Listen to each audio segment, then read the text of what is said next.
Good evening. I'm Kevin Michael Grace, and this is episode 5 of the KMG Show. So, what are we going to start with today? Well, I know you're all waiting for it. Canada held hostage, day 18. So, a lot of stuff happened over the weekend. And again, American listeners might be asking, why do I care about this? Canada is literally coming apart in real time.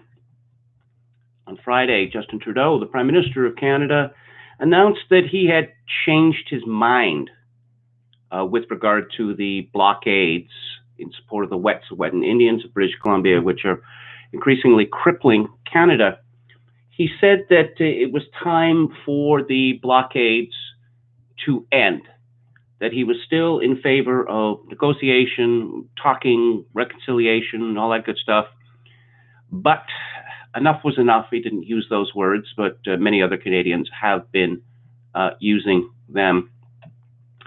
Let's see. Ontario Provincial Police arrest 10 demonstrators at Tyendinaga blockade site. Charges pending. The OPP said it asked protesters to go peacefully, adding use of force remains a last resort.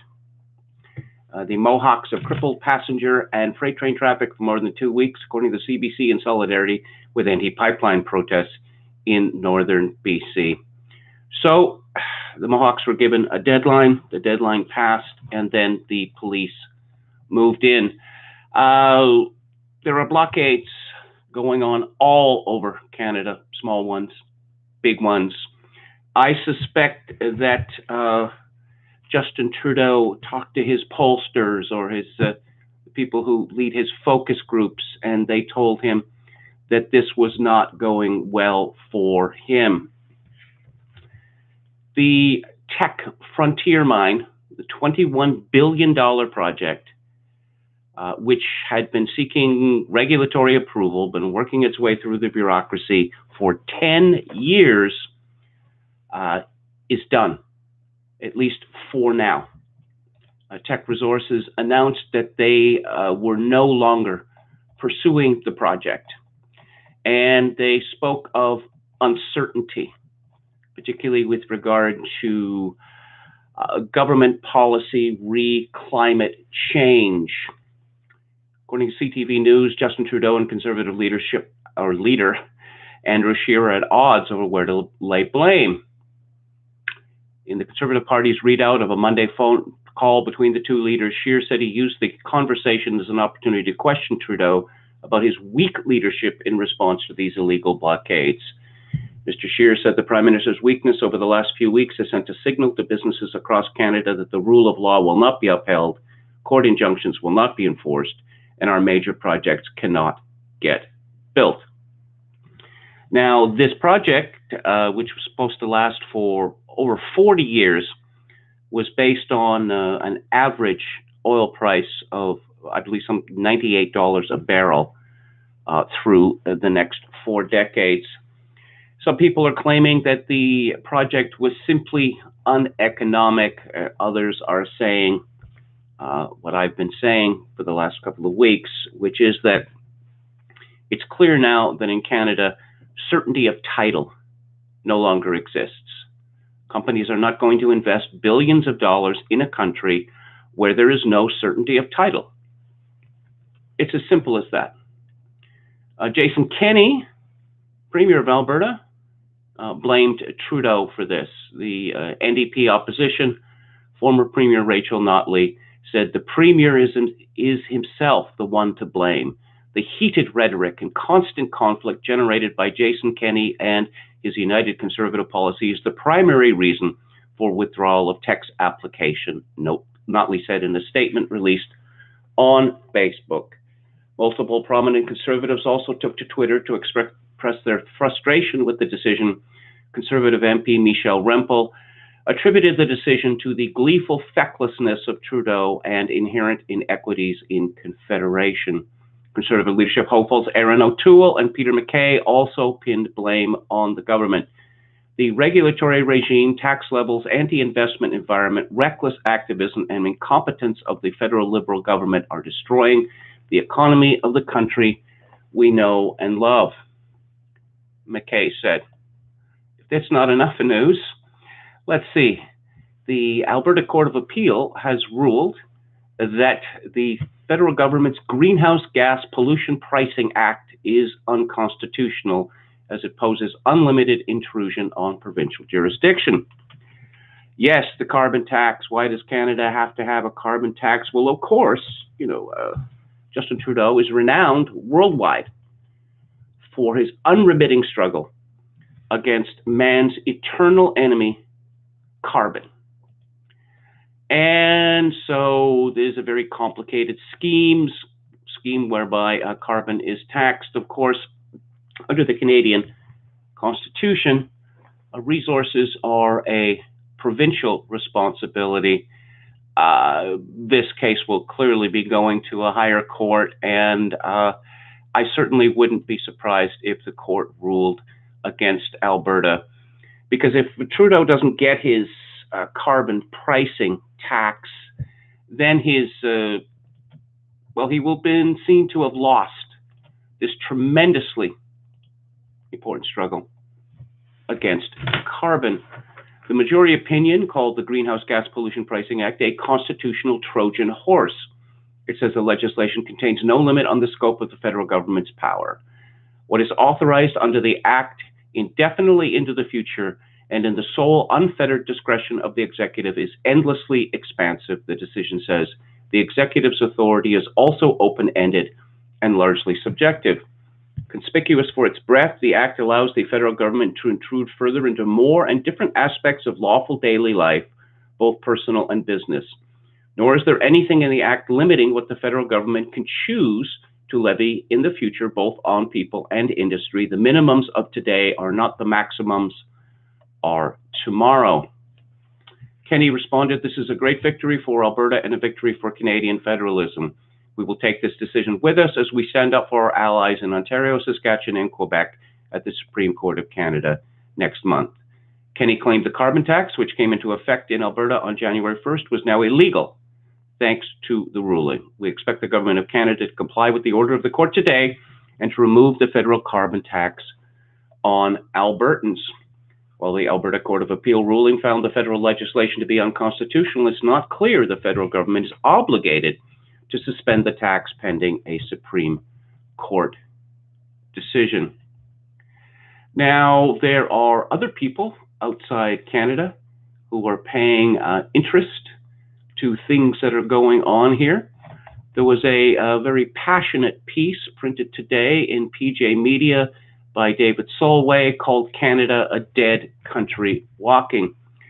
And it's illustrated with a picture of Trudeau, his wife, and their 3 children in India, where they're all dressed up like Maharajas. And Mrs. Trudeau and at least one of the daughters has a caste mark on her forehead. Trudeau just loves dressing up. He's the eternal drama kid. Solway begins, "Canada is presently in the throes of social and political disintegration. A left-leaning electorate has once again empowered a socialist government promoting all the lunatic ideological shibboleths of the day: global warming or climate change, radical feminism, indigenous sovereignty, expansionary government, environmental strangulation of energy production, and the presumed efficiency of totalitarian legislation. Industry and manufacturing are abandoning the country in droves and heading south. Canada is now reaping the whirlwind. The red-green axis, consisting of social justice warriors, hereditary band chiefs, renewable energy cronies, cultural Marxists, and their political and media enablers have effectively shut down the country. The economy is at a standstill. Legislatures and city halls have been barricaded. Blockades stopped the landscape. Roads and bridges have been sabotaged. Trains have been derailed. 3 crude by-rail spillages in the last 2 months. Goods are rotting in warehouses. Heating supplies remain undelivered. Violent protests and demonstrations continue to wreak havoc. And the hapless Prime Minister, who spent a week swanning around Africa as the crisis unfolded, is clearly out of his depth and has no idea how to control the mayhem. No surprise here. A woke pupper political enthralled to the Marxist project and corporate financial interests, Trudeau is generally baffled when it comes to any serious or demanding concerns involving the welfare of the people and the economic vitality of the nation. Little is to be expected of him in the current emergency apart from boilerplate cliches and vague exhalations of roseate sentiment. You might be asking yourself, how did this fellow Justin Trudeau become prime minister?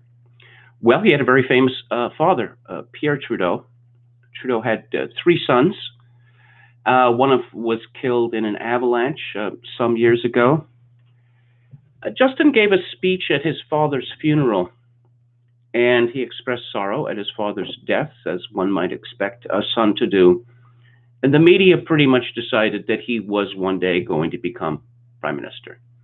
A seat was found for him in Quebec, and after 3 consecutive disastrous election campaigns by the Liberal Party, the party was pretty much handed on a platter to Justin Trudeau. Please come and save us. You are our only hope. Now, Justin Trudeau, this was a man who at the age of 35 or 36 decided to get his 3rd university degree. He abandoned that, but this was a man who was at a loss. He's not a very bright man. He really is not. He always has the expression on his face, which to me looks like a man who's forgotten where he's left his keys. He likes to show off a lot, talking about quantum physics, which he clearly doesn't understand, using the word entropy, for instance, if that's a good thing. But he is a brand ambassador. That's all. There are various people, maneuvering his parts. And when his Chief Secretary, Jerry Butts, resigned last year, well, Trudeau seemed to be at a complete loss.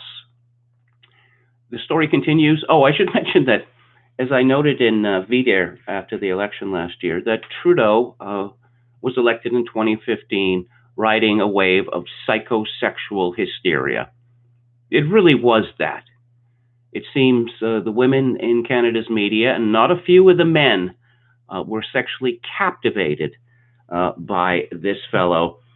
And their descriptions of him, hundreds or thousands of them, recall the kind of things you might have read in Tiger Beat magazine in the 1960s. He was constantly referred to as a rock star. And he has interesting socks, which he is always showing off. Why this would be so tremendously interesting to the media is an interesting question. Oh, after the last election, which his government was reduced to a minority, he grew a beard. Apparently, a great deal of thought was put into this bold decision. Apparently, it makes him look more thoughtful, or perhaps simply less stupid. Back to PJ Media, the latest entry in the exit sweepstakes is oil-rich but hard done by Alberta, a province which suffered under the National Energy Program introduced in 1980 by the current PM's father, Pierre Trudeau, and is currently struggling under a concerted left-wing campaign sponsored by green progressivist foundations, American consortiums masking via proxy as Canadian coalitions, clueless Nobel laureates at their virtue signaling best, and a Liberal government ideologically aligned with the New Democratic Party and the Greens to prevent the development of its vast oil reserves. It might be just as plausibly argued that Canada is composed of a veritable congeries of competing self-identified mini-nations, English, French, Islamic, Chinese, Sikh, native tribes with multiple patrimonies and unpronounceable names, and sundry political constituencies affiliated with the global left. This is not far from my own position that Canada is a multicultural, multinational, multilingual empire. And it has no organizing principle, really, except inertia. That apparently Canadian governments can do anything. They can fritter away Canada's inheritance. But I guess Canada is always going to be around. Well, the events of the last few weeks have demonstrated that that might not be true. Meanwhile, to quote lawyer and former philosophy professor Grant Brown, the education system invites Extinction Rebellion's kooks into the classroom to terrify the children An army of little Gretas will carry the country-killing revolution even further. George Grant's 1965 Lament for a Nation argued that Canada had ceased to be a nation, having surrendered its identity to the continental thrust of American dynamism and to the historical progress of the universalist and homogenous state as the pinnacle of political striving. He goes on to argue that the impossibility of conservatism in our era is the impossibility of Canada, especially as the country falls ever more under the sway of the Canadian establishment and its political instrument, the Liberals. The book has been extremely controversial and may appear a little dated, shrouded in the mists of nostalgia for the narrow provincialism in our backwoods culture, although no doubt tongue-in-cheek, suggesting that perhaps we should rejoice in the disappearance of Canada. Lamenting or rejoicing, we are looking at a fait accompli. It is often noted that that America is a nation evenly divided between progressivist and conservative populations, a civil dilemma not easily resolved. But Canada is divided approximately 2-to-1 by these constituencies, and if one considers that the Federal Conservative Party, in its present manifestation, can fairly be described as liberal light, the breakdown is more like 95-5. This means there is no chance of reconciliation between our political disparities, such as they are, and Canada is doomed to plummet down the esker of every failed socialist experiment that preceded it, and indeed that is presently on display in various foundering nations around the globe: North Korea, Cuba, Venezuela, and counting. Trudeau père invoked the War Measures Act in 1970 to quell the Quebec separatist movement, the Front de Libération du Québec, after a series of bombings and murders. It is obvious the Son has neither the political smarts nor the strength of character to act decisively against those who are busy reducing an already patchwork country into a heap of shards and rubble. And there we find the proof that, whatever Canada may once have been and whatever the talking heads may incessantly proclaim, Canada is no longer a viable political construct. It is a dead country walking. Now, it is true that Pierre Trudeau invoked the War Measures Act in an attempt to, destroy nationalism in Quebec, and it did not work. 5-6 years later, a separatist government was in power in Quebec City. And since that time, Canada has played, as I've described, this endless blackmail bribery game where Quebec announces that it is disappointed and that it needs more gibs. Otherwise, it will leave. Since the 1995 referendum, the result of the reaction of Anglo-Canadians to the endless demands of the Quebecois is indifference. I don't really think that, and polls have shown this, that Quebec can leave if it wants to leave, and there's nothing that we can do about it. It's a terrible thing, the situation that my country is in, but this is not a situation that arose overnight. Lester Pearson, sometimes called Mike, he wasn't really much of a Mike person, who became prime minister in 1963, was a KGB agent. Yes, he was a KGB agent. And he decided that traditional Canada must be destroyed. He was succeeded in 1968 by Pierre Trudeau, who was simply a fellow traveler, one who was very keen on communism in the Soviet Union and China.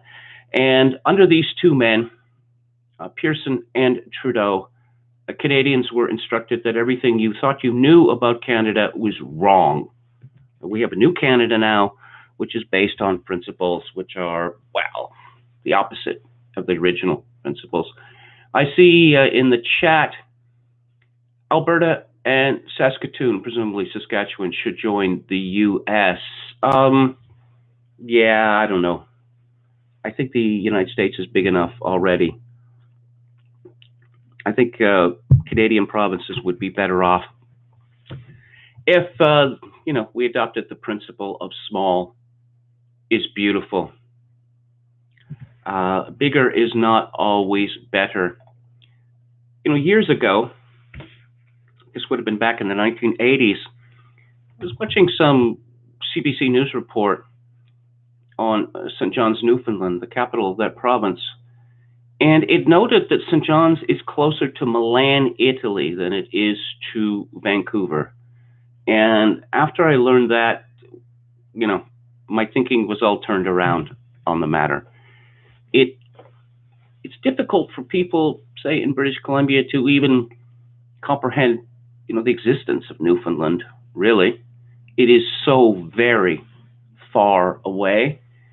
The Atlantic provinces, and there are four of them, they don't really have much in common with the rest of Canada. American patriotism has certainly taken a buffeting in the last few decades, but it actually exists. And you can see this in the rallies of Donald Trump.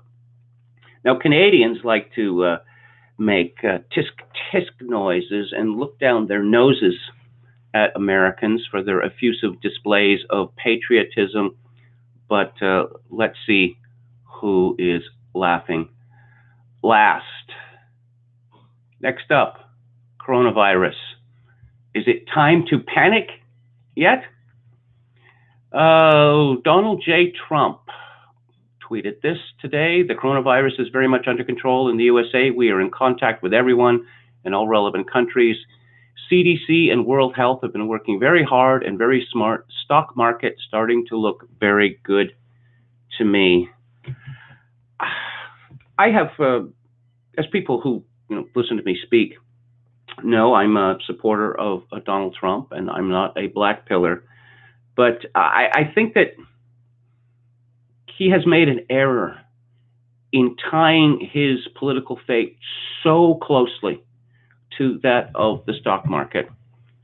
For most Americans, the stock market has little relevance.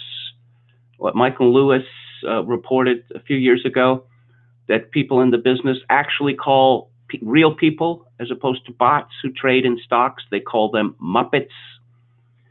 That it's speculation, overwhelmingly speculation, and I don't think it has much to do with the true economy. But the stock market has been gaining and gaining and gaining for about a decade now.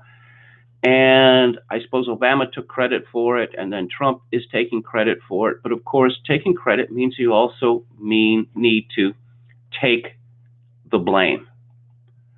And the stock market is going to fall one day. It fell, the Dow Jones fell, 1,000 points, because the just-in-time delivery system is under threat. Now, people like Jim Kunstler and others have been warning for years that the just-in-time delivery system is very susceptible to black swans. And you couldn't get much more of a blacker swan than the coronavirus. It's difficult to say, really, what is going on with this, because the epidemic began in China, and the Chinese are notorious for being economical with the actuality. People are being infected around the world. Just absolutely extraordinary stories about shelves being stripped of all foodstuffs in Italy, of all places, of Iran supposedly being convulsed by this. Italy imposes draconian rules to stop spread of coronavirus. I think it would have been useful if draconian rules had been imposed at the very beginning of this epidemic. But as I was noting last week, what was the political fallout from AIDS? Well, the political fallout was that the gay movement must triumph. Everything they want, they must get. What was the political fallout from the 9/11 attacks? Islamophobia is bad, and we must do everything possible to fight Islamophobia. And similarly, we see with the coronavirus that public health officials have actually argued that racism with regard to coronavirus is as important a question as the actual disease itself. Because, you wouldn't want people coming to, bad conclusions, because of the spread of the coronavirus. Last week on the book club, I talked about Stefan Zweig's The World of Yesterday, and he laments in that book the rise of immigration bureaucracy. How when he was a young man, he traveled around the world with little or no in the way of documents. And by the end of the 1930s, he was forced to prove his identity and bona fides over and over and over again. Well, there's a reason for that, which is that people are on the move. Tens of millions or hundreds of millions of people are on the move now. And I wonder to what extent the travel industry, as it currently obtains, will be hurt by what is going on with the coronavirus. If you're going to have people get on a plane and travel to every other place on Earth, well, if they're diseased, they're going to spread their disease with them. Let's see what Jim Kunstler has to say. He has been acclaimed or assailed as a declinist, a doom monger. I suppose the thing about doom mongers is they only have to be right once. He begins, the metaphysical question, what does Russia want, is sounding a lot like the cosmic conundrum posed by Sigmund Freud. What do women want? Is Vladimir Putin transitioning to become a woman? It seems like the hormones are getting to him. One day he's got a crush on Donald Trump. The next day he's mashed on Bernie Sanders, at least according to America's intel community. Or was that just Representative Adam Schiff's spin on the SIGINT served up to his House Intel Committee by one Shelby Pearson, a senior intelligence officer responsible for overseeing the issues of election interference, as the New York Times described her. It looked for a moment like Schiff was trying to tee up a new killer-diller impeachment shot, but as usual with Schiff, the ploy went all Acme on him and blew up his face.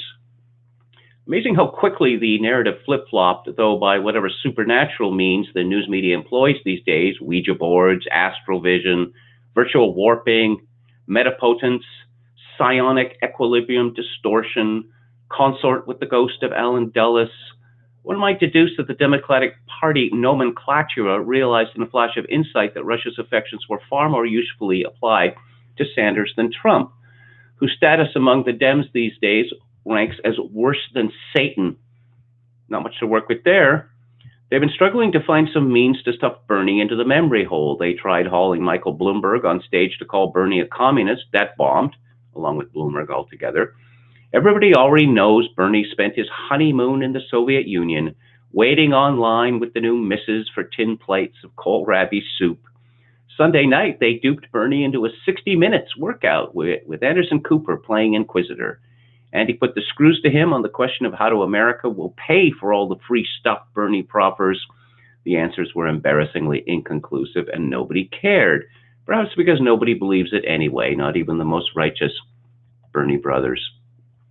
If nothing else, Bernie's timing on the free this and that couldn't be worse from the vantage of history. Government health care and tuition-free college worked in some nations in the decades after the Second World War because of a steadily rising global GDP, which itself was pegged to a reliable and affordable fossil fuel supply. That's over. The shale oil miracle has bamboozled the public for 10 years. It was a great stunt, but that's all it was, and it was going to wither now for a lack of available capital, and there isn't any combo of alt-energy thingies take its place. Neither the woke half of America nor the MAGA half grokks this situation. The money's not there. And a lot of the things that pretend to be money are figments of the banking and finance industry, soon to melt away. And now the coronavirus steps on stage to ramify that situation, beginning with a virtual shutdown of the excessively complex, over-engineered, just-in-time global economy. Things are not being produced and supply lines are shutting down. Car makers outside China have a couple of weeks before their production lines halt for lack of parts. But of course, every other industry will have similar problems and stoppages. Many working Americans are barely getting by from one paycheck to the next. How many missed paychecks will it take for genuine hunger to kick in and desperation with it? We don't know because the U.S. news media has been busy conjuring the many loves of Vlad Putin.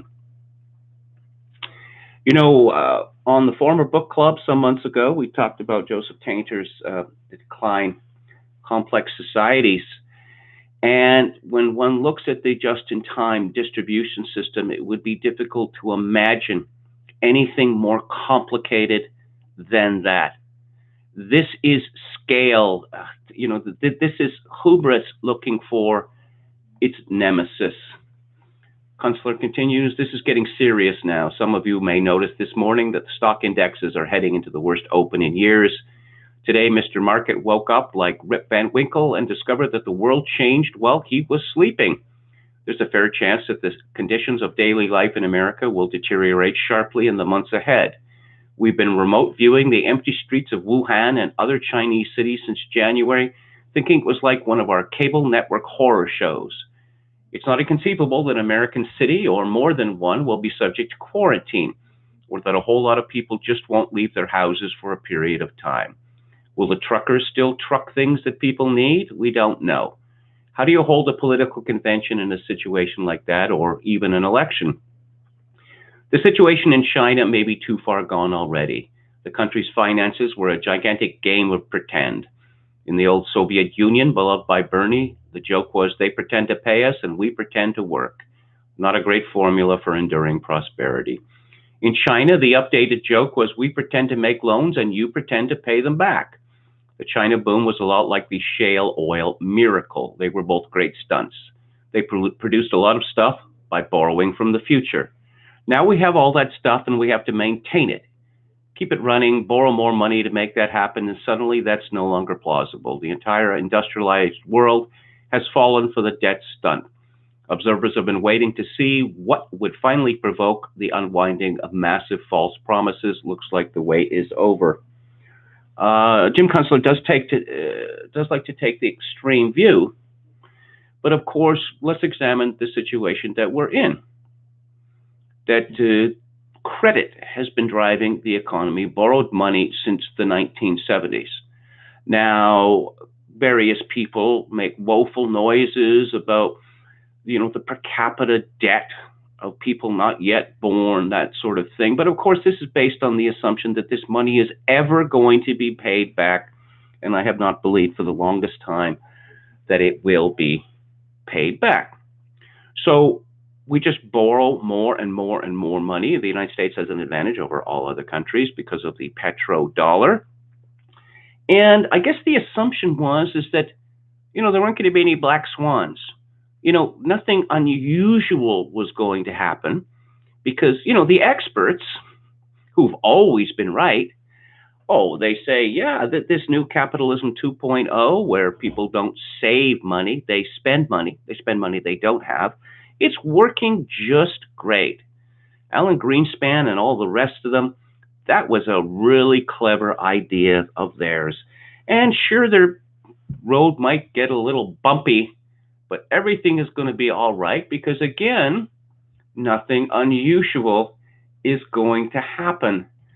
And, that's not really a bet that a sensible man would make, that nothing unusual is going to happen. Now, I suppose you could look at something unusual happening in the Democratic Party, which is that a self-described democratic socialist, a 79-year-old Jewish fellow called Bernie Sanders, is in the lead for the Democratic nomination. Sanders won finished first in the Nevada caucuses on Saturday, even though this is being disputed by Pete Buttigieg and Elizabeth Warren, Amy Klobuchar, Sleepy Joe Biden. How long are they going to stay in the race? Because I suspect there'd be an enormous amount of pressure on one or all of them to leave so that people can get behind Mike Bloomberg. Because Mike is he's the inevitable result of neoliberalism. That he is a very wealthy man whose impatience with everyone else in the world, he doesn't bother to hide it. I'm rich and you're not. I'm smart and you're stupid. Vote for me. That seems to be his message. It doesn't seem, though, like the kind of political message which would be particularly popular, especially in these days of anti-neoliberalism, anti-globalism. Let's look at a story from the New York Times. Sanders looks to knock out Biden. I think that if Joe Biden had any sense of self left at this point, he would have left the race quite some time ago, because he's an old, frail man who is being humiliated on a daily basis. He doesn't seem to know where he is, what he's talking about. Of course, last week, it turns out that he was arrested in South Africa along with the UN ambassador, Andrew Young, and of course that didn't happen. But something I should have mentioned at the time, which is so obvious that one shouldn't feel the need to point it out, is that if an American senator and U.S. ambassador were arrested in a foreign country, this would be the leading story on all the TV news programs. It would be the above the fold headline story in every newspaper in America. So obviously that never happened. Now, we know that that Joe Biden is a liar. This is the third time that he's run for president, and his previous campaigns have been dogged by his insistence on inflating his accomplishments, particularly his academic accomplishments. And he seems to be very insecure about his intelligence, because he's always telling people that he has a higher IQ than they do. He's a bad candidate, but he's still in the race. One hears about a brokered convention. Now, I'd be very much looking forward to a brokered convention, because I don't know that it's happened in my lifetime. When was the last time Republicans had a brokered convention? Was it 1952, something like that? But it would be exciting. But it seems that every 4 years, or close to every 4 years, we get a bait and switch from the media. Oh, this is finally going to be the year we get a brokered convention, and then no, we don't get a brokered convention. But of course, Milwaukee, where the Democratic convention is going to be held, people are saying that this is going to be another Chicago 1968, because the Bernie Bros are fairly sure, with good reason, that the Democratic political establishment is not going to let their candidate win, and they are going to use whatever jiggery pokery is necessary to prevent Bernie from getting the nomination. But this would be, as they say, a palate cleanser. That candidates, and Trump is an exception to this, of course, but Democratic and Republican candidates have, for a couple of generations now, campaigned as all things to all people. There hasn't been much of the way of choice, certainly not until Trump came along, and Bernie Sanders represents choice. If the American people want a democratic socialist as their president, well, why shouldn't they have it? Isn't democracy supposed to mean the power of the people? Literally. Someone was asking, was JFK brokered? That would be in 1960. No, I know that Eleanor Roosevelt, the widow of FDR, she was very powerful in the Democratic Party, and she did not like the Kennedys because they were cold warriors.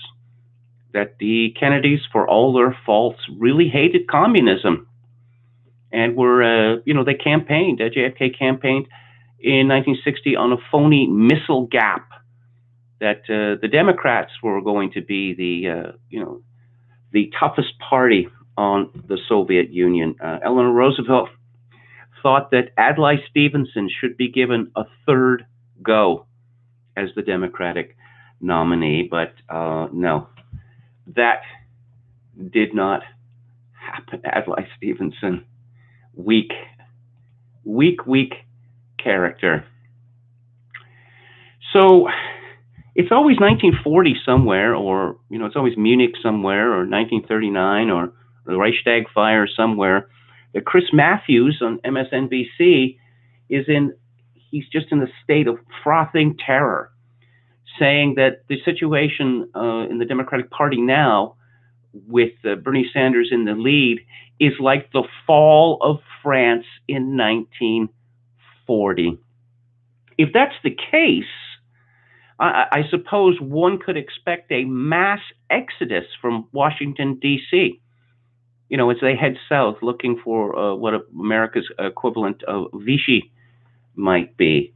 But no, I don't think that there's going to be a mass exodus. Cancel culture. I want to talk about cancel culture because the culture is cancel culture. And who better to tell us about the latest in this? A Puerto Rican woman with a curious name is Karina Del Val Shorsky. Okay? And she is very exercised because there is a new, radically updated and mixed media production of West Side Story on Broadway. She is not happy about this at all. West Side Story, Leonard Bernstein, Stephen Sondheim, Jerome Robbins, beloved American musical. One of the things that distinguished hit musicals in the past from today's version is they actually had hit songs in them, and West Side Story has lots and lots of hit songs in it. The problem, as a Puerto Rican critic, she writes, I resent the expectation that I have something to say about a musty-old musical from 1957. And guess what? She then spends a few thousand words complaining about it. See, apparently there are inaccuracies, musical and sociological inaccuracies in West Side Story. I never would have imagined that a Broadway musical was not, the most reliable guide to the sociological conditions that existed in New York City in 1957. That, as I said last week with regard to the critics of Gone with the Wind, who were howling for Trump's blood yet again because he had said that he wanted to return to movies like Gone with the Wind and Sunset Boulevard, that perhaps one day these people will learn to appreciate the difference between art and sociology. So let's dive in here. Just as the U.S. government bestowed second-class American citizenship upon islanders in 1917 without popular consent, oh dear, one might think it's not such a bad deal that Puerto Rico got. That Puerto Ricans are American citizens and they have the right to move to the mainland. They do not have the vote, but on the other hand, they do not pay American federal tax. West Side Story continues to recruit us as extras, even when we never intended to audition for the show. The Puerto Rican writer Nelson Rivera once recalled studying abroad in Paris, where he is greeted by "Oui, West Side Story" at every turn, as if collecting stamps in the passport of an imaginary nation everybody else thought.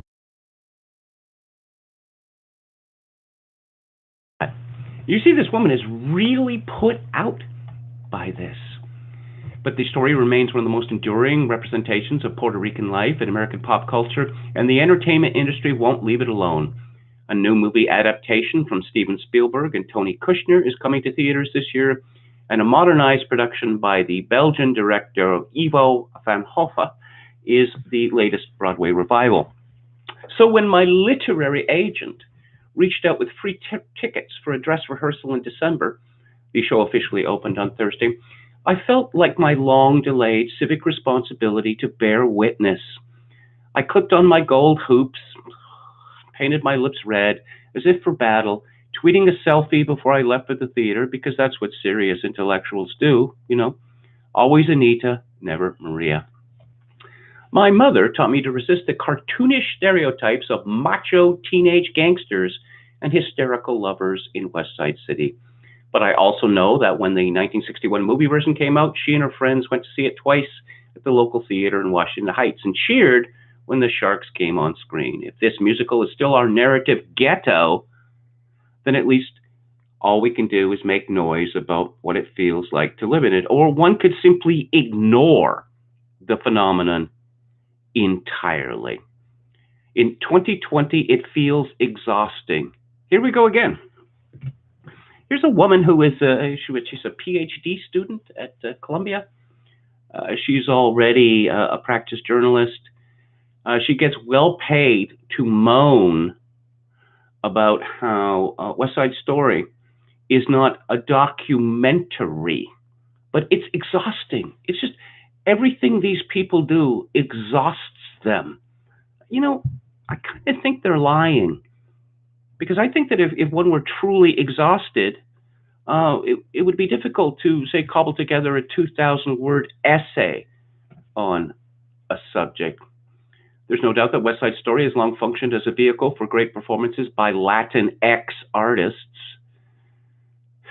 despite the fact that the lead Puerto Rican roles of Maria and Bernardo in major productions have most often gone to white actors in brownface. Oh, dear. I wonder if she finds out that, throughout most of history, most Italian roles have been played by Jews, say. That acting is all about pretense. You're pretending to be someone else. Rita Moreno's Best Supporting Actress Oscar for her brilliant turn as Anita in the 1961 film remains, to this day, one of only two Latinas to win an Oscar for acting. Wait, I thought it was Latinx. All right, I'm a little confused there.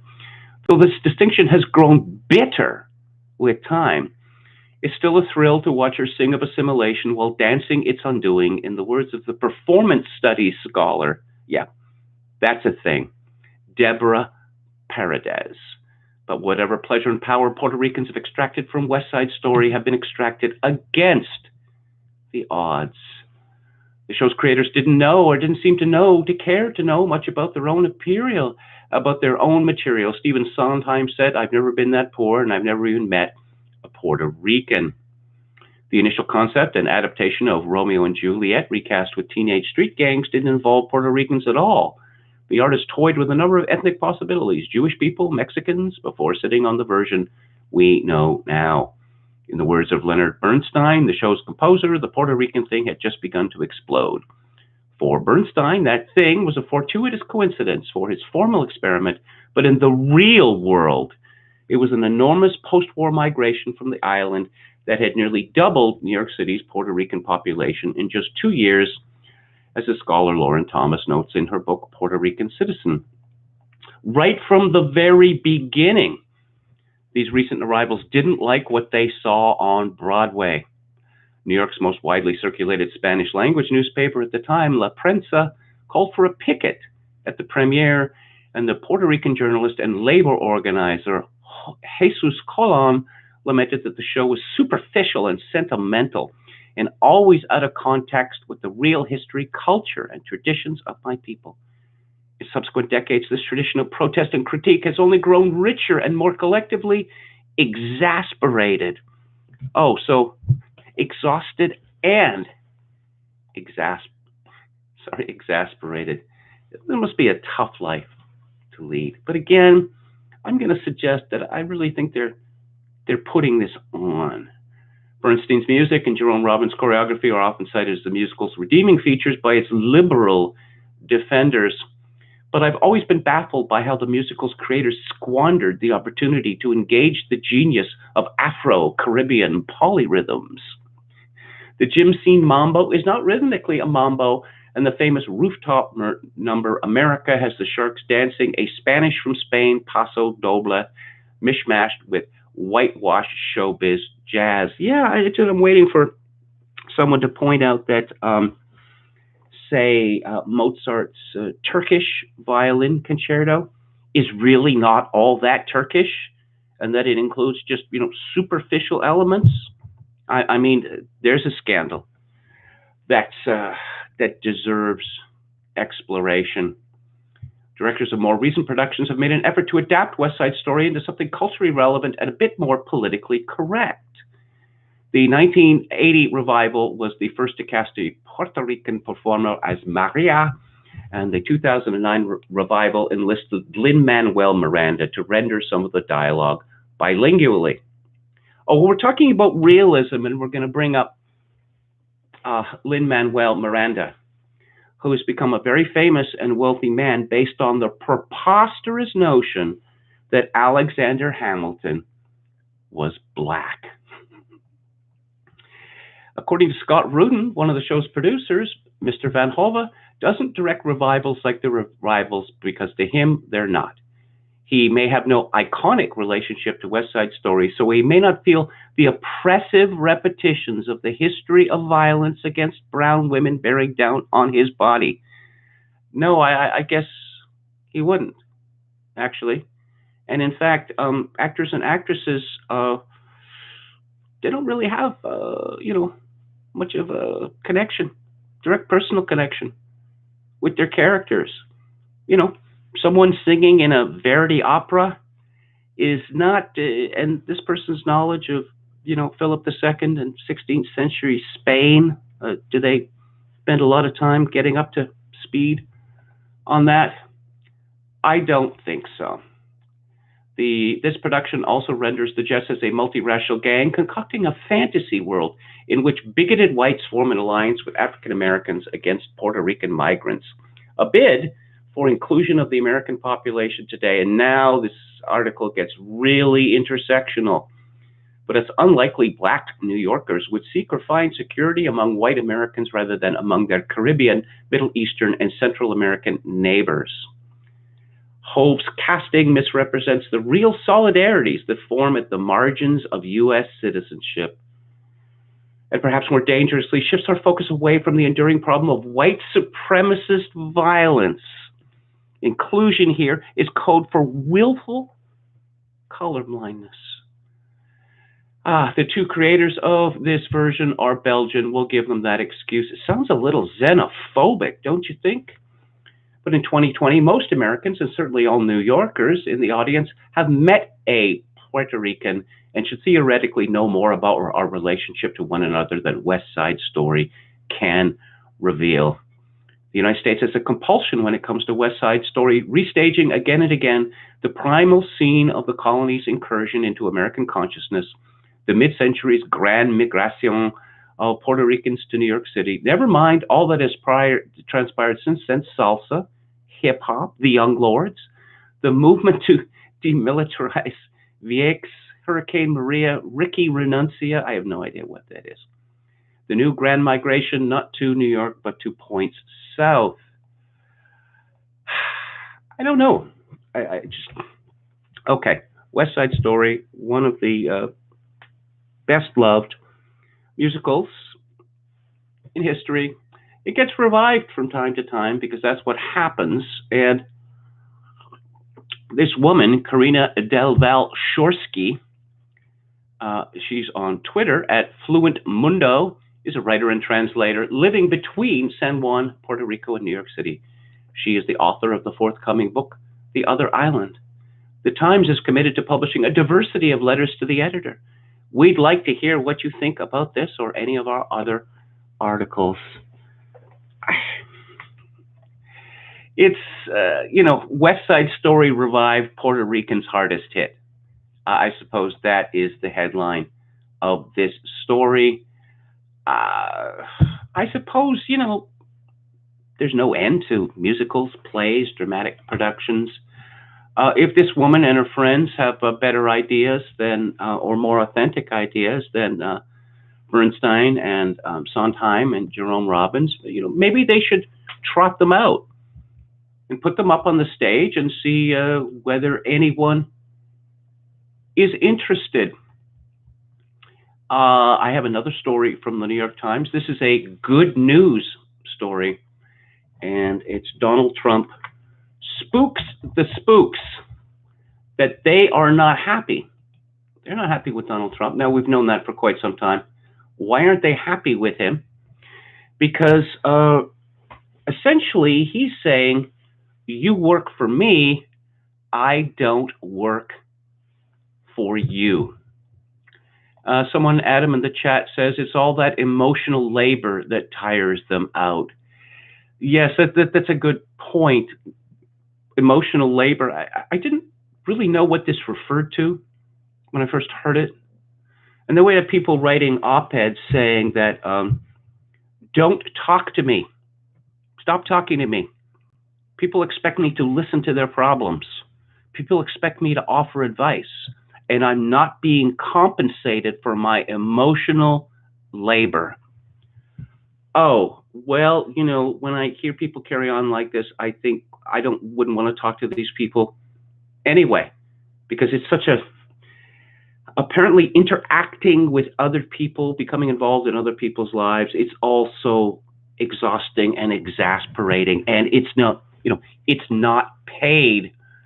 I don't know. I used to think that, you know, women traditionally have loved gossip, but no, it's too exhausting and exacerbating. I helped create the nation's top spy job. It's about to be destroyed. A Trump appointment presages a purge at our intelligence agencies.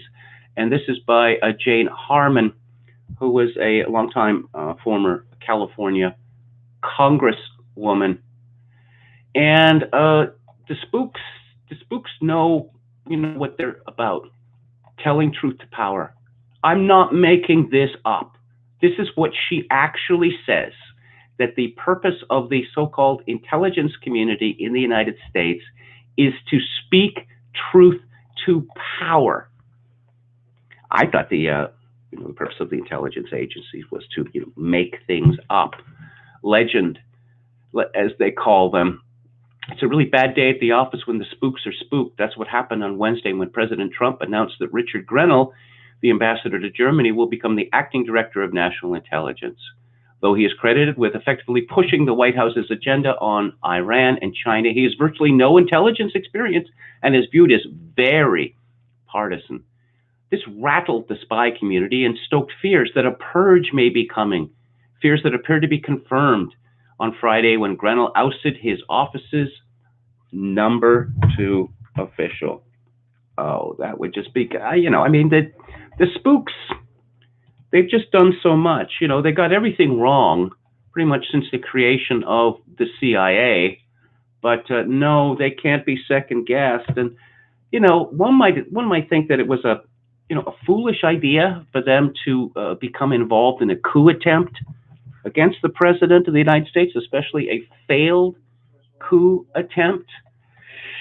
Yes, more bad news for the spooks, for the people who glow in the dark. Reports say that Kashyap Patel, a based Hindu, obviously, a former National Security Council staff member who sought to, of horror of horrors, to discredit the Russia inquiry as a senior advisor to Grenell. The worry is that this new team is meant to do one thing: undermine the core mission of the intelligence community, which is, wait for it, to speak truth to power. With acting cabinet secretaries everywhere, the Departments of Homeland Security and State hollowed out, and the recent departure of high-profile non-political appointees on the National Security Council staff, the Vindman brothers and Victoria Coates, the judgment and experience about who wants to attack us and where is basically gone. This creates an enormous risk to our country. While our intelligence community is the most impressive in the world, says who? We can't see and know everything. No nation can, so we rely on other intelligence services, and not just the ones of Australia, Britain, Canada, and New Zealand that, along with the United States, make up the Five Eyes Intelligence Alliance. We also need allies with eyes and ears in places we just can't go, like North Korea and China. A purge of our best and brightest intelligence officers will signal to them that new management is coming and that current relationships aren't useful any longer. Allied services also won't trust us if our own officers face constant pressure to politicize intelligence. Oh, no, intelligence has never been politicized in the past. That means reporting streams will dry up. We won't get early warning on planned attacks, and we will lose critical knowledge about the decisions adversaries are making that may not have consequences today, but could have huge ones in the next decade. It's impossible to know how many clues we will miss if our intelligence community is isolated from the world, and the president's daily brief only reinforces what the administration wants to hear. Yeah, I'm noticing a sort of a lack of data here, of particulars. Why isn't Jane Harman telling us all about all the tremendous successes of the intelligence community? When it, for instance, stopped 9/11 from happening. Remember that? Or when it saw that the Warsaw Pact countries were going to abandon communism, that the Soviet Union itself was going to dissolve in 1991. Do you remember when that happened? No, you don't remember it because it never happened. Oh, why don't they talk about some of their greatest hits, like the Bay of Pigs botched invasion, or their numerous risible attempts to remove Fidel Castro from office? Why don't they talk about lying, relentless lying on the subject of weapons of mass destruction? Oh, and claiming that Saddam Hussein had something to do with 9/11. Oh, and they're claiming that the American British occupation of Iraq, it was going to be a cakewalk, because what they wanted there in Iraq was American-style democracy, and so they were going to take to this as the proverbial fish to water. I used to hear, and I'm sure some of the listeners will remember this, people saying, "Oh yeah, what about Japan and Germany?" Well, one of the big differences between Japan and Germany is that in those countries, their people have a long, long tradition of following orders, of doing as they're told. That's one of the reasons why Japan fell in love with, worshipped General MacArthur, because this was the man who was going to tell them what to do. And there were no two ways about it. Everyone understood that this American was now in charge. The people who live in Iraq are not like that. Of course, the intelligence community thought it would be a good idea to make the Ba'ath Party illegal. So yeah, where are you going to get the people to assist in the reconstruction of Iraq? No, we fired them all. But no, this is very, very good news that when people like Jane Harman are howling, what this is telling you is that Trump's efforts to drain the swamp, they're successful. And these useless people, these useless traitorous people, are going to lose their jobs, and perhaps replaced by people who are, better. There's a story in The Economist which it rather takes one's breath away, and it just seems like a parody. This is from the February 13th issue. Immigration to America is down. Wages are up. Are the two related? I'm not making this up. That this is what it actually says.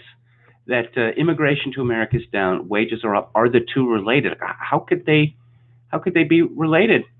In both 2018 and 2019, nominal wages rose by more than 3%, the fastest growth since before the recession a decade ago. Americans at the bottom of the labor market are doing especially well. In the past year, the wages of those without a high school diploma have risen by nearly 10%. Intriguingly, this has come as America has turned considerably less friendly to immigrants, who are assumed by many to steal jobs from natives and lower the wages of less educated folk. The two phenomena may be connected, but only for a while. For the first time in half a century, America's immigrant population appears to be in sustained decline, both in absolute terms and as a share of the total. Net migration to America, i.e. the difference between people arriving and people leaving the country, fell to 595,000 in 2019, the lowest in over a decade. This is a profound shift in a country which has often prided itself on its openness to outsiders. Now, as I mentioned previously in this space, Alan Greenspan, he let the whole world know what the deal was back in the 90s. Immigration must be kept high in order to keep wages low. Pretty shocking, you might think, but this is what the globalists believe. And what they insist must be political policy. You can't have workers getting uppity and saying, we're not going to do crummy jobs anymore for pitiful amounts of money, that you're not going to be replacing us with H-1B workers or with immigrants, that, we should have first call on the best jobs. And, when people talk about Trump's immigration policies being a disaster, I point them to, complaints in the New York Times and mystification from The Economist. Now, we have Trump's chief of staff saying, America needs many, many more immigrants, that America has run out of fuel for the growth of the economy. That this is absolute nonsense. It's just nonsense. There are still over 90 million Americans who have exited the workforce. They're not counted as unemployed because they have stopped looking for work for various reasons. So yeah, there's a lot of people left who haven't been brought back into the economy. But here's some more moaning from the New York Times. As Trump barricades the border, legal immigration is beginning to plunge. President Trump's border wall is beginning to rise, but a thick curtain of policy changes is more responsible for suppressing the flow of immigrants into the country. President Trump's immigration policies, like travel bans and visa restrictions or refugee caps and asylum changes, have begun to deliver on a long-standing goal. Legal immigration has fallen more than 11%, and a steeper drop is looming. While Trump highlights the construction of a border wall to stress his war on illegal immigration, it is through policy changes, not physical barriers, that his administration has been able to seal the United States. Two more measures took effect Friday and Monday: an expansion of his travel ban and strict wealth tests on green card applicants. Now, I remember hearing the libertarian response, or the mainstream libertarian response to the immigration question, that there are some libertarians who were in favor of immigration reform. But you see, it's the fault of the welfare state. There wasn't a welfare state in the past, so people weren't coming to places like America and Canada for government gifts. We'll just get rid of the welfare state, and we won't have that any problem. We'll just get rid of the welfare state, will we? Well, we should, get that done in about a week, and after that, we can move on to that pesky Israeli-Palestinian problem, work that one out. But no, see, what the Trump administration is saying is that we are not going to let people come to the United States in order to be welfare recipients. The very fact that such a thing was allowed, even encouraged, is astonishing. He's really ticking off all the boxes. It's kind of amazing, said Sarah Pierce, a policy analyst with the Migration Policy Institute, a nonpartisan research group. In an administration that's been perceived to be haphazard on immigration, they've been extremely consistent and barreling forward. For some reason, there are a lot of people out there on the right who hate Stephen Miller, that apparently Stephen Miller is a credit hog, a glory hog, that whenever someone shows up in his department or in the Trump administration who wants to do something serious about immigration, about lowering the numbers, and supposedly Stephen Miller undercuts them or gets them fired. I have never believed this, but we have the New York Times, no less, talking about a highly coordinated and successful effort by the Trump administration to reduce immigration. The number of people who obtained lawful permanent residence, besides refugees who entered the U.S. in previous years, declined to 941,000 in the 2018 fiscal year from 1.06 million in the 2016 fiscal year. 4 years ago, legal immigration was at its highest level since 2006, when 1.27 million obtained lawful permanent residence in the United States. Although the data provides only a glimpse of the effect of Trump's agenda, immigration experts said they are the first sign and that coming policies will amplify them. A report released on Monday projected a 30% decline in legal immigration by 2021 and a 35% dip in the average annual growth of the U.S. labor force. The numbers reflect the breadth of the Trump administration's restrictionism, and they come as record low unemployment has even the president's acting chief of staff, Mike Mulvaney, confiding to a gathering in Britain that we are desperate for more people. Well, nonsense, as I said. But the doors have been blocked in multiple ways. Those fleeing violence or persecution have found asylum rules tightened and have been forced to wait in squalid camps in Mexico or sent to countries like Guatemala as their cases are adjudicated. Well, that's the way it's supposed to work. Refugees are supposed to go to the closest country, which will remove them from the persecution they are allegedly suffering.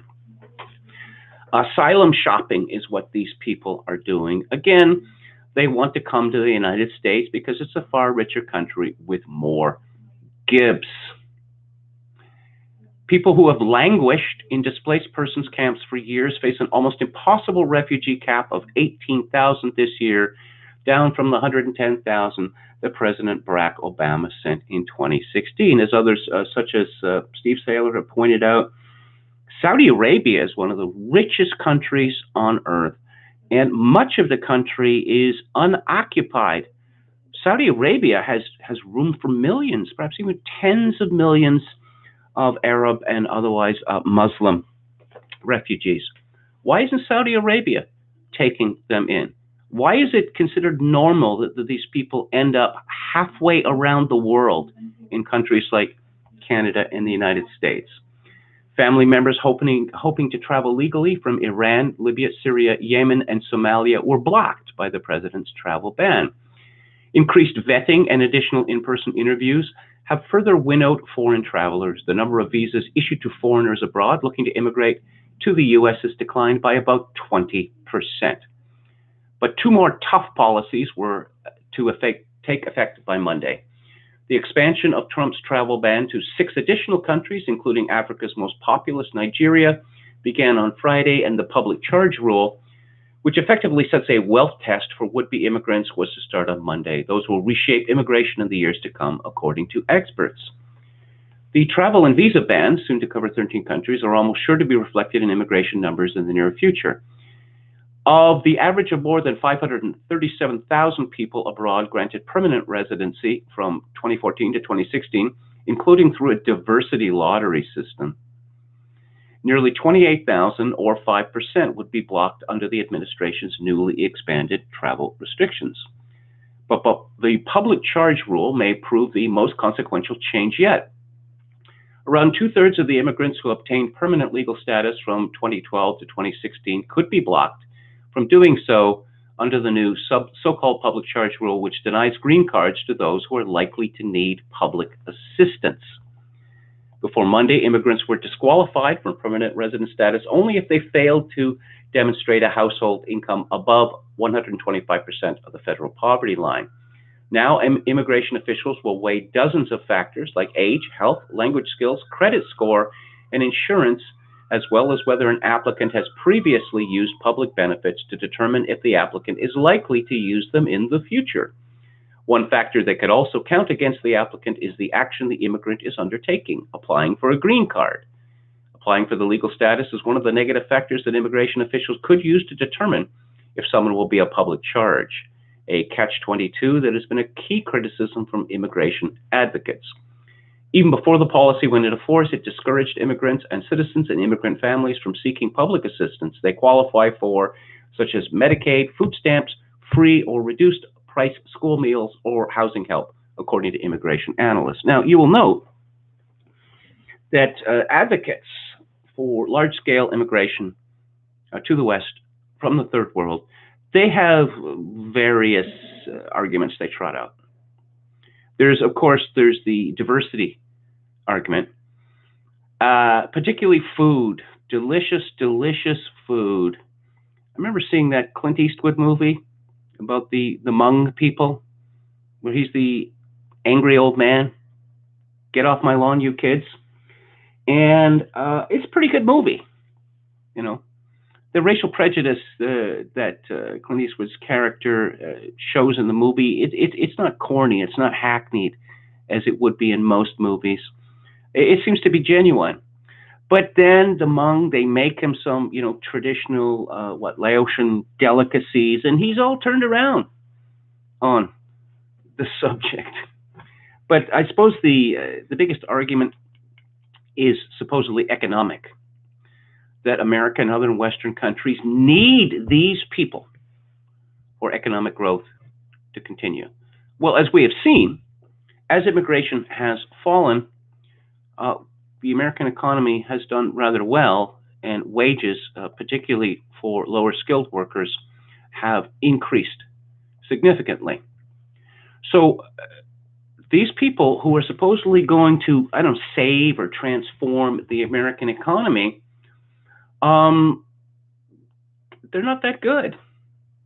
If they weren't that good, why would so many of them be using Medicaid, food stamps, free or reduced school price meals, or housing help?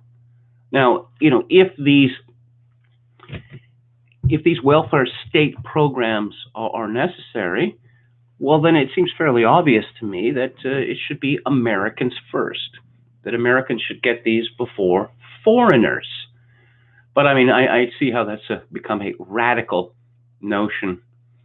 Data suggests that millions of people, including U.S. citizens, have already pulled out of safety net programs they're legally entitled to based on fear of the public charge rule, even though it doesn't apply to them and never will, said Doug Rand, a founder of Boundless Immigration, a technology company in Seattle that helps immigrants obtain green cards and citizenship. That's not a chilling effect. That's a fraud upon the American people. Well, if these people are so dim-witted that they don't understand that having become U.S. citizens, they don't need to worry about being deported any longer, these are not the best and the brightest, clearly. The State Department's enforcement of a far more limited form of the public charge rule in recent years may offer insight into how aggressively the Homeland Security Department is likely to use the new policy. In 2016, the last year of the Obama administration, 1,076 immigrants were found to be ineligible for visas under the rule.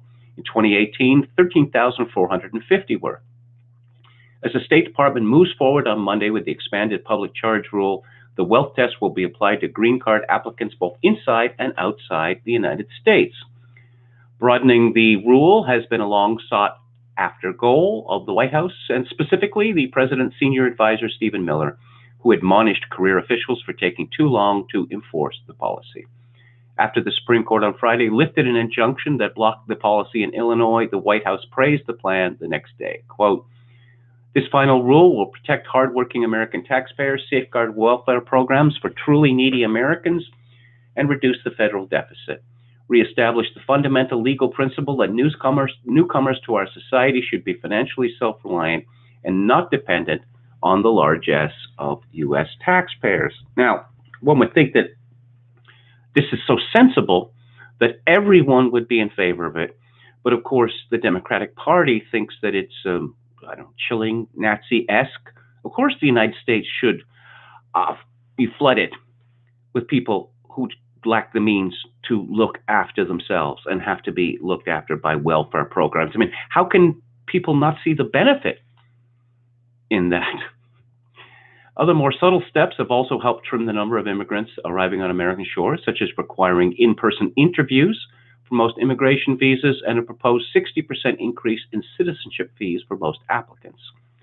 Tara Battle, 42, a nurse in Chicago, now finds multiple policies are burdening, if not outright dividing, her family.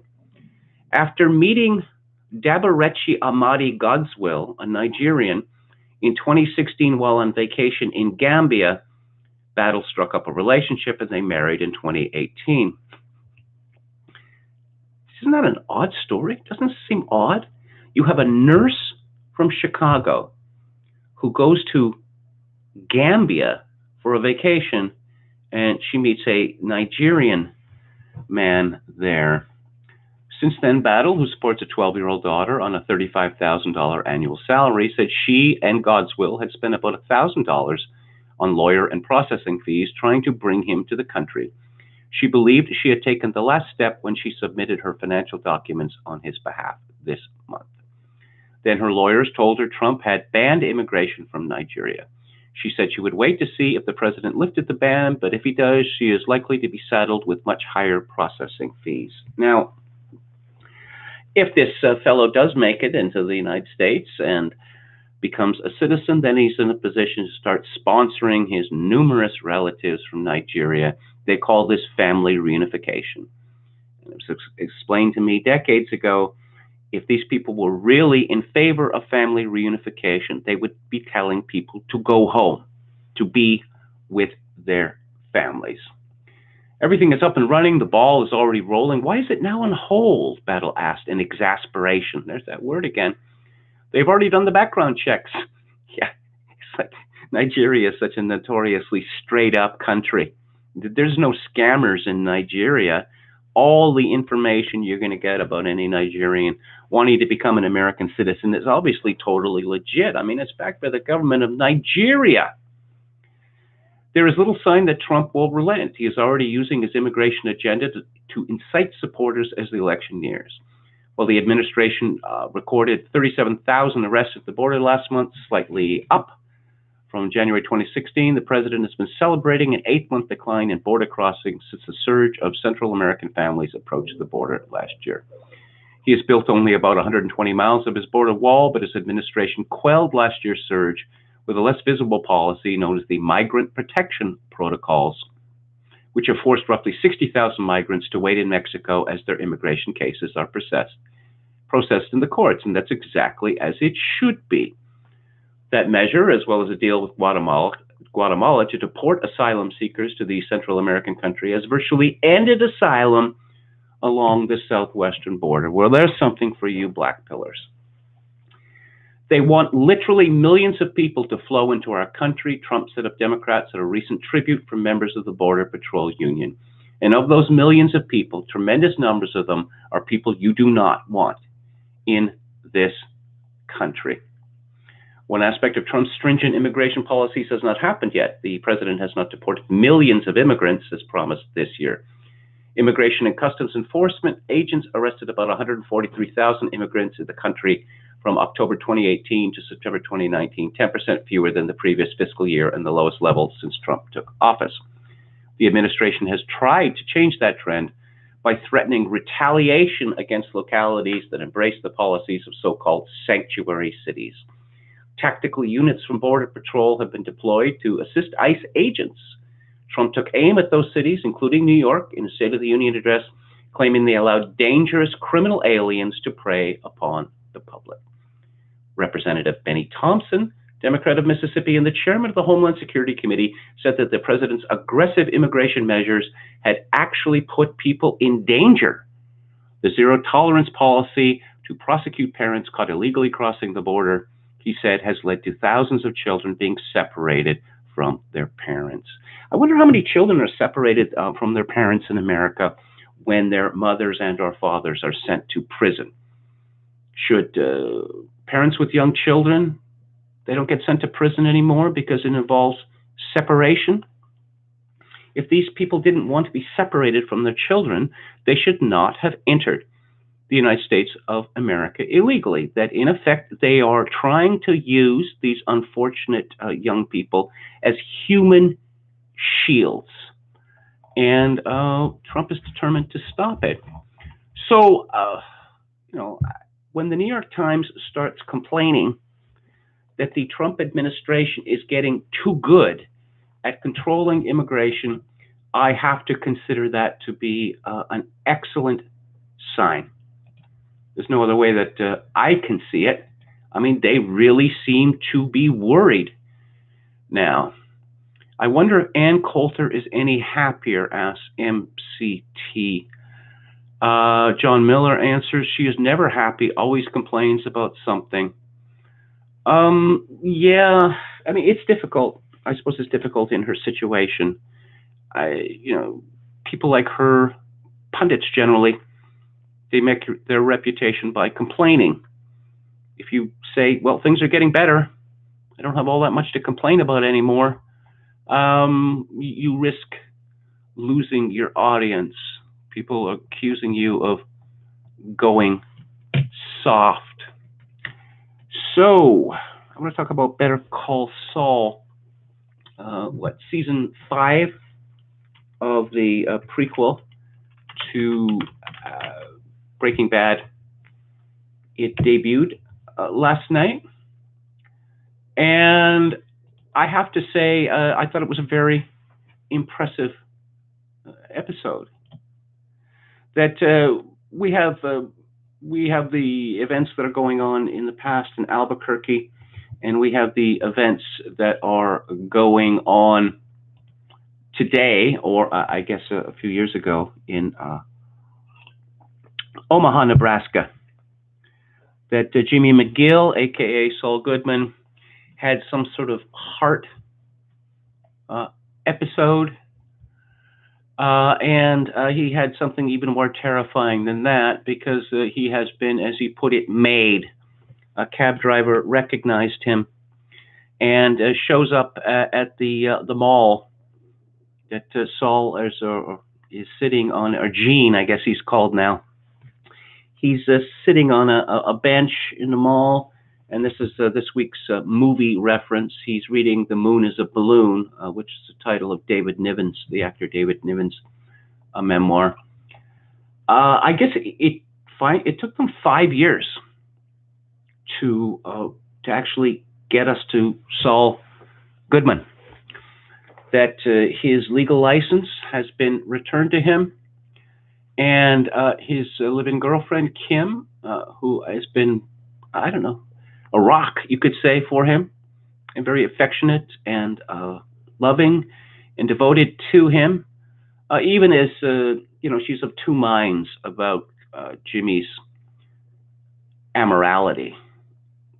Jimmy has decided that the world is bent against him, and the only way that he can succeed, especially, that he's been laboring in the tremendous shadow of his brother's reputation, is to be crooked. The thing about Saul Goodman is that he is an amoral character, but you can't accuse him of being lazy. This man really hustles. And he decides, he had been selling cell phones, burner phones, to, criminals, drug dealers, mostly. And so he has to build up a practice as a lawyer. So he sees a shortcut. And the shortcut is that he is going to convert his customers, his cell phone customers, into his legal clients. And there's some sort of, degenerate function going on in Albuquerque. And he shows up, and he is making a deliberate effort to insinuate himself in the lives of these people, whereas, most normal people would cross the street to avoid these people. We had the return of Robert Forster. It was nice to see. I guess his final acting job as the removal man. That Gene was going to enlist his services, but has decided that he's going to take care of this himself. And we learn that Gene has a whole bunch of diamonds. What he's going to do with them, we don't know. We also had a return of the drama kids, and I always liked it. It's always fun to see them. They always give good value. The woman of the bunch was dressed up as a TV reporter in another one of Saul's scams that he's announced that the prosecution of some scale is outrageous and unconstitutional, and he's going to fight it all the way to the Supreme Court. Saul is the magic man. That's what Hewell calls him, and it's impressive. it's impressive to see him work. Now, what's going to happen to Kim? I don't know. It doesn't look good for her. We see that she doesn't really like corporate law, and it doesn't seem satisfying to her. And she kind of sabotaged a client previously, and she wants out. Now, we had the Germans, and it was nice to see that the Germans were not slaughtered. I was rather worried about them. They all get sent back home, and the deal is that if they keep stum, nothing bad will happen to them. Since this, we know that Gus Fring is Chilean. He seems a mystery man. And let's see, Lalo, who is in Salamanca, who has insinuated himself into Gus Fring's business. He's constantly smiling. It's very, very annoying. What about Santiago? Was that all that business? Now, this may be fan service, because what I've heard for years is that, well, obviously Gus Fring, he was some sort of bad man in not Allende's regime, the Generalissimo's Pinochet's regime. I'm hoping it doesn't go in that direction, but that seems to be where we're going. I'm struck. I'm really struck every time I see this show, and I rewatched season 4 a couple of weeks ago, by the amount of care that goes into its artistic production. The constant search for novel, interesting, exciting shots. The stuff that's in the future is filmed in black and white, and it's very impressive. Very impressive to see. They have really wrung so much out of Albuquerque and its natural beauty. I suppose Omaha is not quite as exciting in that regard, but the show has it's captured a feeling, certainly about the type of mall culture that in America you have these enormous malls, these gallerias, and you have thousands of people parked there, and they disappear at the end of the night. And we saw Gene's little car covered in snow in an enormous parking lot as he attempts to figure out who is blackmailing him and for what. Now, there was another debut. Let's see, 3 days ago. This is a show called Hunters, and it's on Amazon Prime. I'll read the Wikipedia description. Hunters follows a diverse band of Nazi hunters living in 1977 New York City. Quote, the Hunters, as they're known, have discovered that hundreds of high-ranking Nazi officials are living among us and conspiring to create a Fourth Reich in the U.S.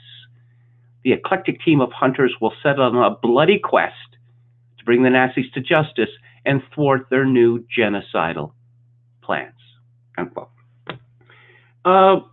This notion was pushed in Canada, and it was demolished by a royal condition. Supposedly Canada was swarming with World War II Nazis, and it was just made up to raise money, to stoke fear. There's all sorts of reasons why this obviously wouldn't be true. Hitler lost. He was a loser. Stalin was a winner, but not Hitler. That Americans consider Nazism to be revolting. I mean, there are a few people who hold a different view, but there's not very many of them.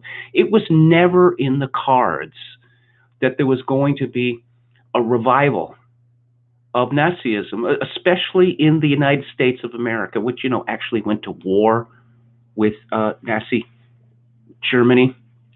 But there's a great deal of howling about the first episode because they have a live chess game in it, these evil Nazis. And players, Jews, play pieces, and when they are removed from the board, they're shot. Wow. That's really sinister, isn't it? Of course, it's completely made up. And the people involved with the show have been tap dancing up a storm, trying to explain why they needed to make up uh, bogus excesses by a regime that was already thoroughly bloody. Let's see. Hunters received polarizing reviews with criticism for its tone and pacing and praise for its performances.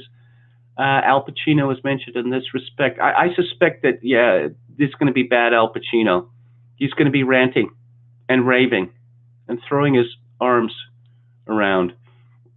The series has received some criticism from the Auschwitz-Birkenau State Museum due to the show's historical inaccurate use of the Auschwitz concentration camp, with one of the episodes depicting prisoners being forced to participate in a game of human chess.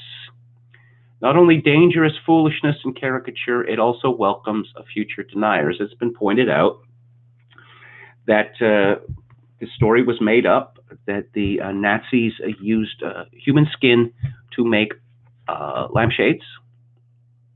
I believe that comes from Ilse, a she-wolf of the SS. And so historical revisionists have used the falseness of this tale in order to discredit the narrative in toto.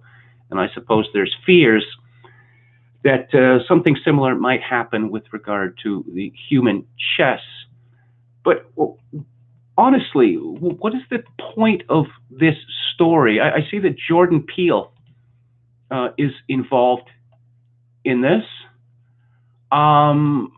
I've seen Key and Peele in various things. I thought that they were quite amusing.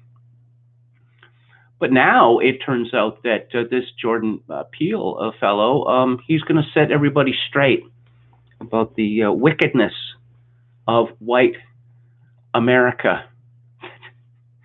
Nazi hunters in America in the 1970s. Can you imagine that? You see, punch Nazis, we all want to punch Nazis, but does that really go far enough? I mean, wouldn't it be better just to, kill them? That's what the show seems to be suggesting.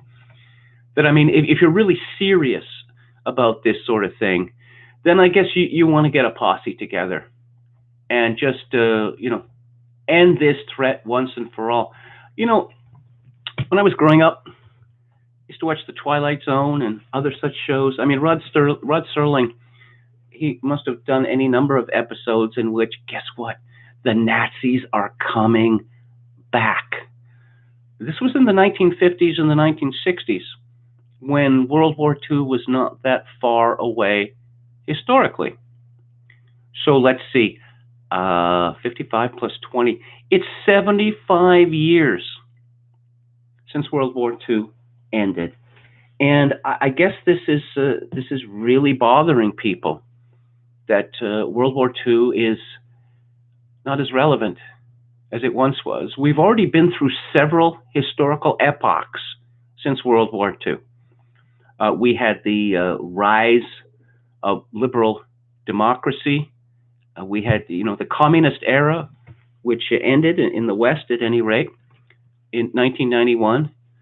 And then we had the triumphalism of neoliberalism, and that era ended in 2008. And since 2008, well, who knows where we're going. But as I say, several historical epochs have gone through. And no, let's go back to the Nazis, because it's always the Reichstag fire somewhere. It's always the fall of France somewhere.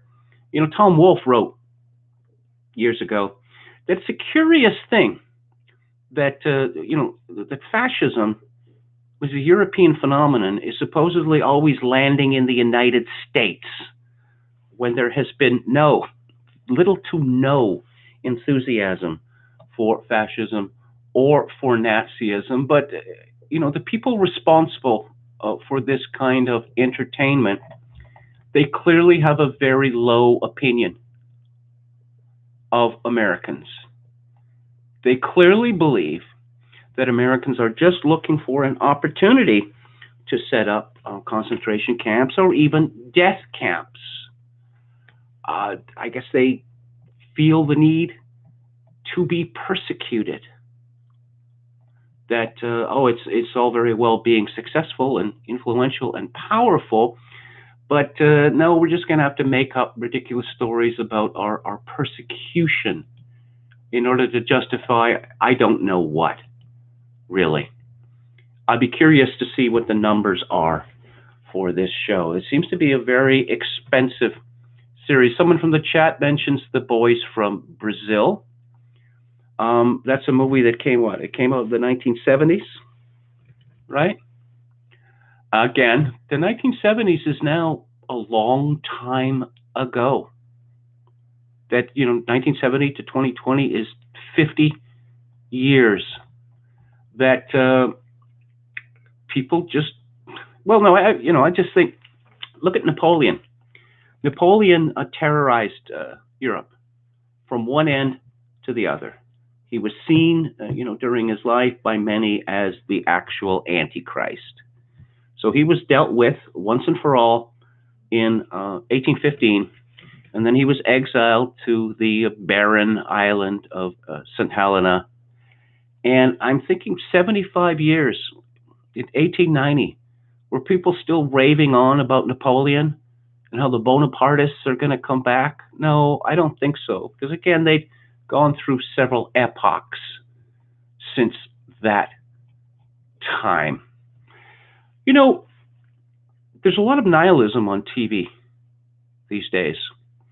That Breaking Bad forced you to identify with Walter White. I mean, you had to identify with him, otherwise you wouldn't watch the show anymore. And I was very fond of that show, The Shield, with Michael Chiklis.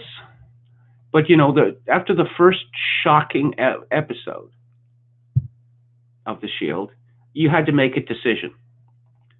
That where are you going to stick with Vic?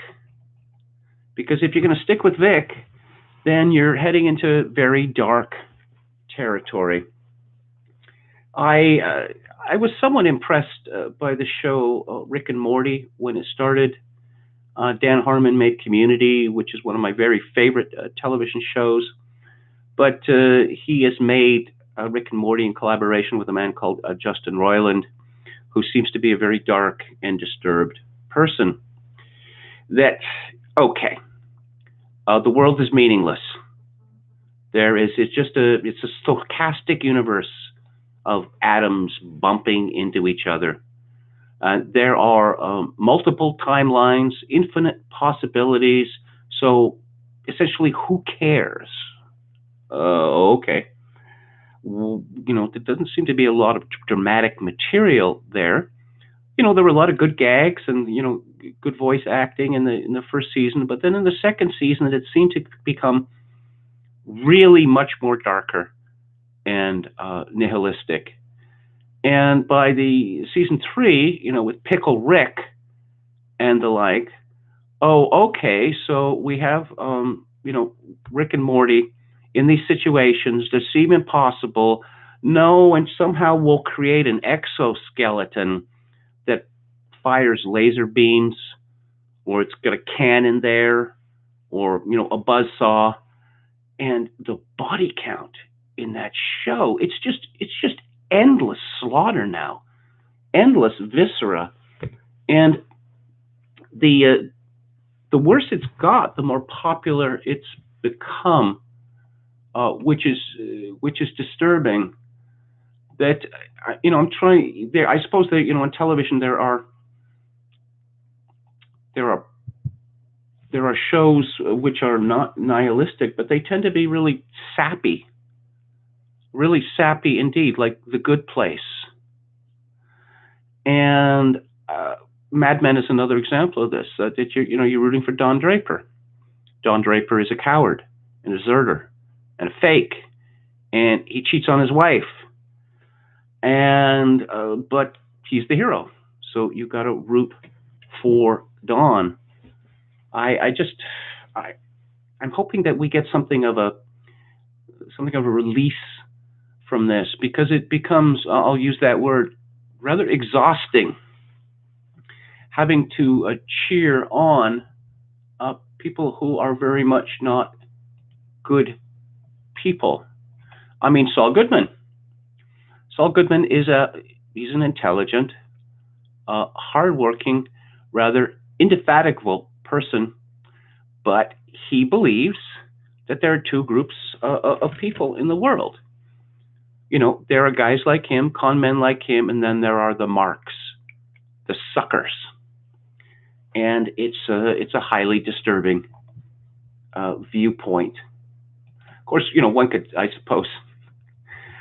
could stop watching television altogether, and I suspect that people have already pointed this out to me in the chat. But yeah, I don't know. One tries to stay au courant with the culture, as nihilistic as it might be.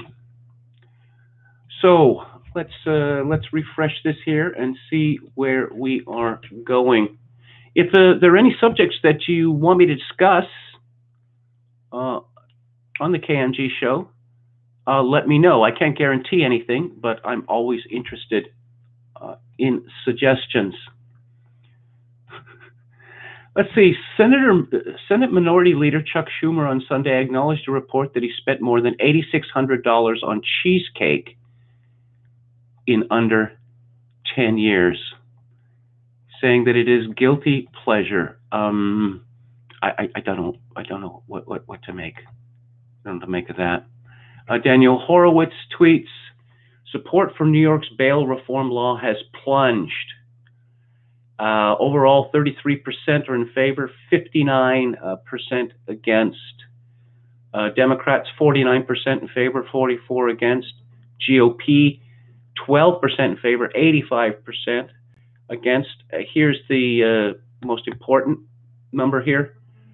Independents, 23% in favor, 66 against. Whites, 26 in favor, 67 against. Blacks, 53 to 40 in favor. Latinos, only 44% in favor, 48% against. I talked about San Francisco, about the new law, which makes it impossible to jail people. They get to steal up to, what is it, $950 worth of stuff. There was a Daily Mail story a couple of weeks ago that got a lot of attention. This fellow who owned 2 restaurants, he'd already closed one, and he was trying to sell the other one, but this seems to be difficult to know who would buy it from him. That you own a store, and people just go in there and they pick up the stuff for their dinner, and then they go home. And you can't touch me. It's the law, buddy. I don't know how stores could stay in business under those conditions.